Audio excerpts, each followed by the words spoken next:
Day 3. They kept the movement moving to nowhere, or something nameless. He let Christine drive now and sat in the back with Cormac McCarthy. He couldn't recall another time when he was assigned a book he already read twice. The boy and his father, the father in his cart. There was their road, and there is theirs. Both seemingly just as silent. Both he read into more than he wanted to, and probably more than he should. They stopped at an abandoned shack.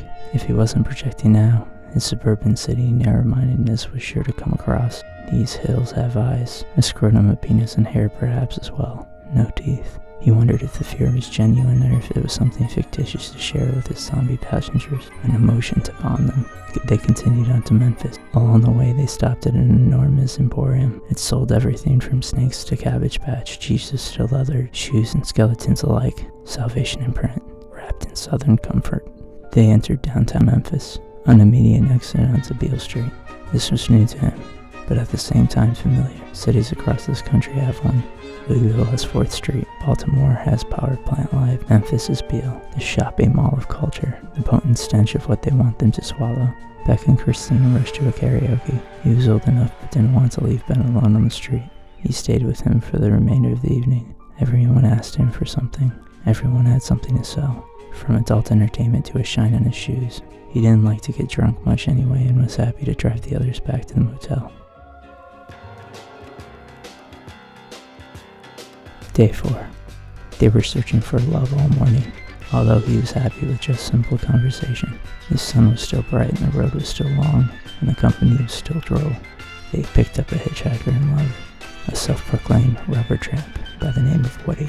The tramp fascinated the car, and for the first time he felt alive. The tramp spoke of everything, from his conception at Woodstock to his many horror stories of a childhood at a Catholic school, where he was rebellious and smart-ass. The tramp spoke of his times as a deadhead, traveling with the band and attending over 800 gigs. The tramp continued with tales of his days, protesting the many protests worth shouting, getting arrested and fighting the man. To him, the tramp was freedom incarnate, a frolicking essence, a wonderful human virus refusing to conform to the program it was given. They went to Subway. He bought the tramp his. He felt like he should have. Currency in the rubber tramp hands was a way of conforming to him. They continued. The tramp spoke of drugs and the many routes he had for selling them. The tramp described many ingredients and bored us all to tears. Everything from cocaine, crack, heroin, hydrochloroquine, LSD, mountains of grass, MDMAs, oxycodone, anabolic steroids, hashes, morphines, stimulant, dextroperoxide, uppers, downers, reds, whites, and blues. The chemistry to clemency. The tramp spoke of poetry, Jim Morrison, Leonard Skinner, Dr. Seuss, Jesus Christ, Christ Almighty. Now he was getting boring. The more they put up with it, the lighter the tramp was. He could not admire the tramp after it became apparent that he had 2 children of his own. He no longer seemed like the voice of freedom to him, only a voice of negligence. All the while, he could only think about where the tramp's children were now. The tramp continued, being bullied in school and educating his peers in peace. The tramp spoke of nuclear test sites and Manhattan projects, of Churchill and Obama, of hope and hopelessness. The car seemed to be making noises to him. Nothing would silence the tramp. He continues.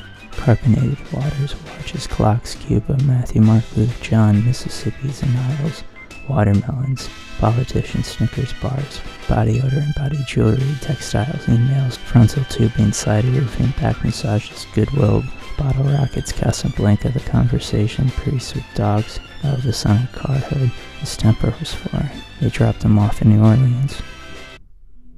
An epilogue. He drove into a friend of a friend's. In the morning, he took his car in for an oil change and a transmission fluid change. His wallet was lighter. He knew it had to be cheap from here on in. Bourbon Street bored him. Another bouncer rejected Ben. He showed the bouncer's wallet with his license sticking out. The bouncer asked for him to take the license out. The bouncer glared. Perhaps not impressed. Perhaps it was poor eyesight. Later, he went to the park. The first time outside his original group. He spoke of old friends and a recent letter from a first love. The memory only made him misty more. He walked to the museum he remembered as a child, the one that shaped the image of his grandfather, the New Orleans D-Day Museum, founded for Andrew Higgins, the man responsible for the Higgins boat, the claim of victory to Omaha Beach and more following, ultimately the war. He walked from the gravel to the fallen and the brave. He began to remember his grandfather, who never told him of his tour in the Pacific. He felt proud walking through the halls, followed by guilt and shame to see how it is everything he is not. He went outside his budget for dinner. He knew it but couldn't resist the alligator hoghead and Cajun foods he was unfamiliar with. The next day they rode the trolley across town. He wanted to see the New Orleans that he hadn't before Katrina. He was there months prior to the disaster visiting Nuno's film studies program. He wanted to see the faces of those living in the North End. He needed for it to have an impact on him. He needed a spark under his ass to want to do something. From the rivers of the London Avenue Canal to the ponds of the French Quarter, he needed to realize it was his country. They were heading to Ben's uncle, Tom, for a barbecue. He felt the rest of them conversing more than in the car. The house looked more like a cabin. Tom was the uncle he felt most hip, independent. Too much so to be our fathers. There were scattered pictures and 35s framed everywhere, of greats and dives alike. He assumed their roofing damage was from Katrina, only to find that it was termites. Tom spoke of the history of the city during dinner. Tom made a slight joke. He laughed, and continued to do so. Something led to Tom mentioning his first wife's death of lung cancer. Not paying attention, his laugh carried over slightly. He felt ashamed.